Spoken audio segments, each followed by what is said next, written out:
My name is Emmanuelle Hannibal, and I'm a junior in Columbia College majoring in history with a specialization in intellectual history. This summer, I was an International Affairs Fellow for the Columbia College Summer Research Fellowship. I conducted research on the American military figure Colin Powell and his Doctrine of Force with Professor Adam Tooze as my mentor. My research question was, can the Powell Doctrine actually provide a coherent policy for U.S. grand strategy on the world stage? Over the summer, I read all major first-hand accounts written by General Powell, articles with descriptions of Colin Powell as a general and of his doctrine, contemporaneous sources depicting Colin Powell's decision-making process while chairman of the Joint Chiefs of Staff and while Secretary of State, and journals that revived the term the Powell Doctrine and the context in which they used it in.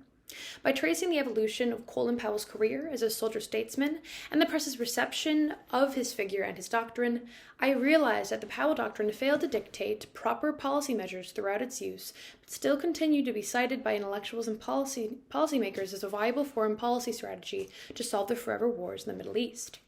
The persistent relevance of this doctrine, despite the lack of evidence in its efficacy, reveals the centrality of the use of coercive force in U.S. foreign policy.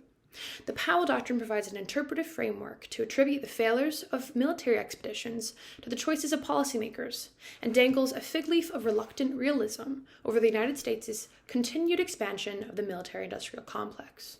These conclusions are significant because the Powell Doctrine functions as a deflection of systemic issues within U.S. security strategy, and demonstrates the cultural and political assumptions that prevent policymakers from critically analyzing what the cost of maintaining a military hegemony means to the United States and to global security.